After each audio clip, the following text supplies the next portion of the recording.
at Oulton Park. This car blew its engine. Engine's gone, mate. She's going home on the flatbed. Okay, so there we have it. An egress point. The piston has left the chat. We stripped it down and rebuilt it from scratch. We built it better and stronger.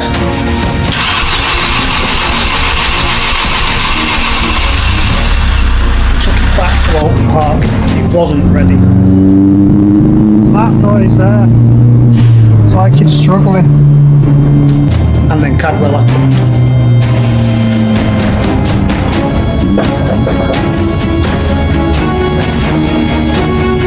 Engine very bad. And now we go back. If you're new here, welcome to Baguettes ASBOs. I'm Matty Wild. This is the ASBO, and this is the story of the most embarrassing, expensive and probably entertaining mums of my life. This video is for anybody who is new to the channel, has missed bits of the story, or just wants to see a man repeatedly embarrass himself in a Ford Fiesta. So let's start at the beginning. Oulton Park, last year, the car was heavily modified, 300 plus brake horsepower through the front wheels. What could possibly go wrong? That could go wrong. Engine's gone, mate. She's going home on the flatbed. Did he just call me a numpty? Anyway, we were driving on 3 cylinders, it was still running. I spilt oil all over the track. I got halfway round. It's gone. It's died. Engine very bad. That engine sounds proper poorly. We pushed the car back in the garage. I've got a hoist connected to a beam. Managed to get it hooked up, strip the front end off, loosen these bolts. Once I've got the engine secured, it's just a matter of loosening an engine mount at a time using the Ugga Dugga. Get that ECU out the way. I almost look like I know what I'm doing. I'm professional with my steel toe cap sliders. Roll the car back. Basically just let the engine hang, drop it down onto this bread crate. Move it out the way. Get that wiring loom out the way, tidy up, pull the car back in. Lovely stuff. There she is, she's out. Can't see anything obvious, there's no big holes. There was nothing obvious because the hole was behind the gearbox. There is a big hole in there that's not meant to be there. We cannot JB weld that back together. That is internals that should be internal. I'm not going to tear this down because once I've got the engine side by side, I'll move stuff over as and when, like, we don't know if it's going to cover the starter motor or any of this, the intake, whatever we need, we will see. We sourced a new engine and what followed was months of garage time, late nights and a bank account that still hasn't forgiven me. We fitted the engine and we got a new map, 287 brake horsepower, but this time it was tuned safely. The old map was pushing it too hard and frankly the engine paid the price. Well, fitting the engine, we didn't just put it back to how it was, we made it better. So even though we had a new engine, it wasn't just a case of getting it fitted. I put a baffled sump in, I had to add some consumables, like a new clutch and pressure plate, new rocker cover gaskets. We then swapped all the accessories over, like the turbo, the manifolds, the inlet intake.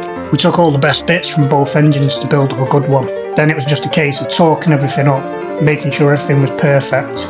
The only job to do then was to get it down off the stand and then get it ready to go back in the car. With the engine built back up, it's just a case of reversing the process.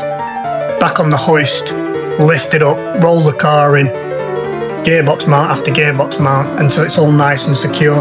Basically just attaching all the water pipes, all the wiring loom, getting everything plugged in, nice and neat.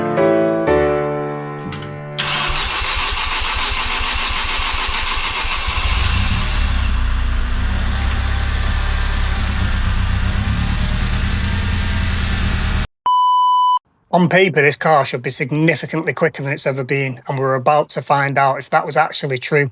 The first proper test was back at Oulton Park, and honestly, it wasn't clean. Few teething issues, nothing catastrophic, but it wasn't the dominant performance that we were expecting. She's running relatively well.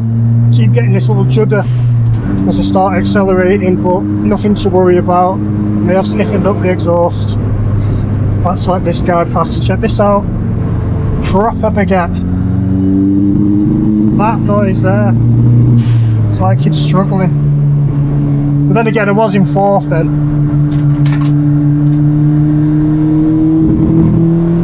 No, I'm missing.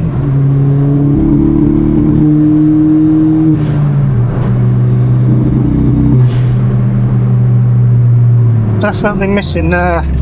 Just read the codes, and the code is saying that yeah, fuel system basically, I'm not igniting, so it's not as bad as we thought. The plan: swap the coil pack over and see if the fault follows it. I've just cleared the codes. Let's try again. 3 outcomes. We misfire. The misfire is on cylinder 1, which means it's a coil pack, which means early bath. Outcome number 2. A misfire is still on cylinder number 2, which means it could be injector, it could be spark plug, it could be something more severe, or the best outcome is problem's gone away. I was ready to have an early bath as well. Glad I read those codes. Oh.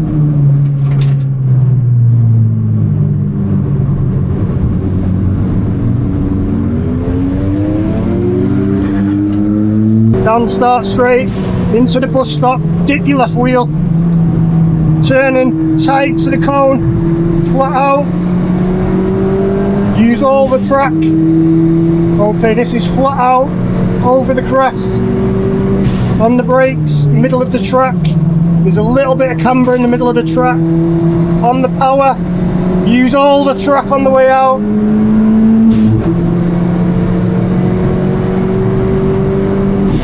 We're in a bit of a train here, so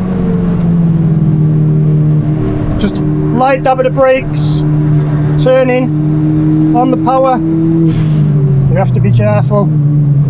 Some of these might not be as fast. Down to third, tight into the hairpin. The hairpin will grab you. On the power, use all the track. Let's get wide, let's see if we can get round in. We have to adjust. Hard on the brakes. Through the chicanes, I couldn't really talk, they've gone through there then. Take some curb. Let's be having them. Let's reel them in, boys. Hit the braking marker. Keep wide. Tighten again. Let it ride. Let's get him.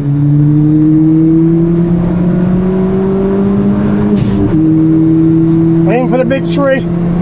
Let it drift across to the right. Full power. Don't lift. Take the curb. On the brakes. Down to third. Double apex. On the power early. Got a Porsche behind me, so I might have to let him go, but he's not having it.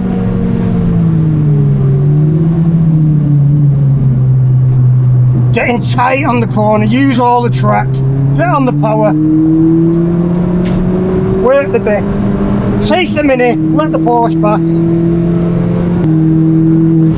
Engine management lights come on again. Wow.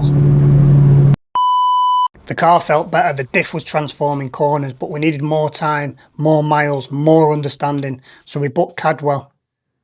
Another shakedown. Surely this time everything would come together. Cadwell. A sensor fault. Fuel trim's completely out. The engine was drowning in fuel, running embarrassingly rich, and it just gave up.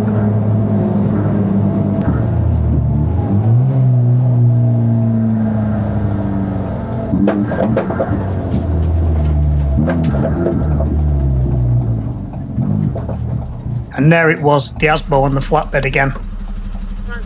I'd like to say I took it well. I didn't take it well. The Cadwell video is on a channel if you want to watch me have a very public crisis in the car park in Lincolnshire. I'll link it below. But here's the thing, the sensor fault was fixed, the car was fine, it was embarrassingly expensive in terms of the track tape, but mechanically we were okay, which meant one thing, we weren't done.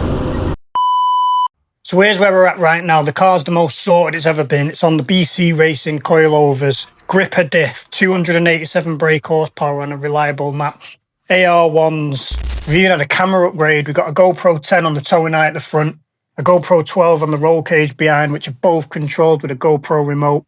I've also got a DJI Nano which attaches to my helmet for that driver point of view. I've also treated myself to an Iridium visor for the Bell Sport 5, because if we're going to do it, we're going to do it properly. Lastly, I've got a goal, a personal goal. My PB at Oulton Park is 2 minutes and 3 seconds, and on the 30th of June, we're going to try and break 2 minutes. And with these coilovers, this diff, these tyres, this setup, I genuinely believe that we can get it done. And on June the 30th, we're going back to Oulton Park, the scene of the crime, and we're either going to put this whole chapter to bed with a sub 2 minute lap, or we're going to give you a belting video either way. So that's the story. Blown engine, full rebuild, multiple modifications, 2 shakedowns, 1 embarrassing, 1 very embarrassing. The Cadwell video is in the description, so go and watch it if you haven't already seen it. And subscribe if you want to be there on the 30th of June, because that video is going to be so much special. Now don't forget, tell your mum, tell your nan,